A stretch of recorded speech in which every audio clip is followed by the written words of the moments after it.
मन एक स्वतंत्र शक्ति है। यह किसी रथ में लगे हुए अश्व की भांति है, जिस पर यदि अनुशासन की लगाम ना हो तो रथ को किसी भी दिशा में ले जा सकता है। मन ही है जो मनुष्य को भौतिक एवं सांसारिक वस्तुओं परिस्थितियों में उलझाता और भटकाता रहता है, परंतु साथ ही साथ मन शरीर को और आत्मा को जोड़ने और संबद्ध करने का कार्य करता है। अवचेतन मन शरीर को आत्मा और आत्मा को परमात्मा से जोड़ने का कार्य करता है। मन में उत्पन्न और समाहित विश्वास हमें शक्ति और सामर्थ्य प्रदान करता है, जीवन के कठिन समय का सामना करने और उसे पार करने के लिए। जिस प्रकार हमने ईश्वर को देखा तो नहीं है, परंतु उस पर विश्वास अवश्य करते हैं। कठिन परिस्थितियों में हम ईश्वर को या अपने इष्ट को याद करते हैं, उन्हीं की प्रार्थना करते हैं। ये सब विश्वास पर ही तो आधारित है।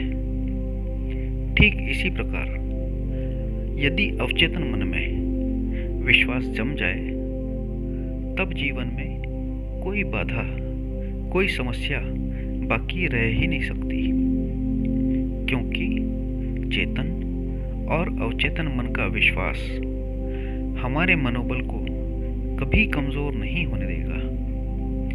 उसका कोई ना कोई हल अवश्य प्रस्तुत कर देगा। हमारा शरीर यानी हमारी संपत्ति। हम अपनी संपत्ति की देखभाल और सुरक्षा किस प्रकार करते हैं, ये हम पर निर्भर करता है। प्रकृति ने, ईश्वर ने कितनी सुंदर और जटिल किंतु सर्वसमर्थ रचना की है, जिसे हम मानव शरीर कहते हैं।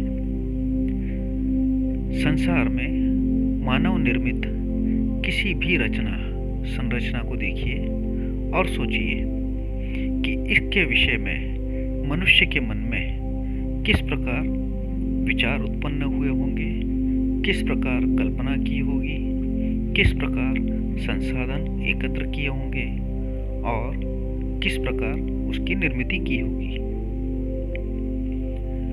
शरीर की सभी क्रियाएं मन के द्वारा ही संचालित होती हैं।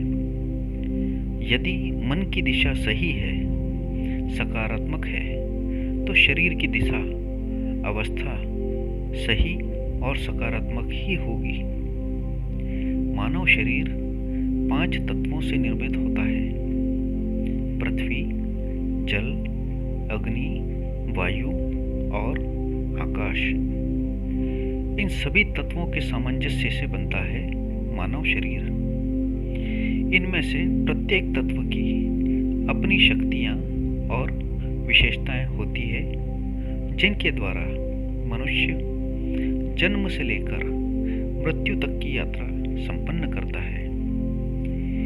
इन सभी तत्वों और उनकी शक्तियों के विषय में हम बात करेंगे हमारे अगले वीडियो में।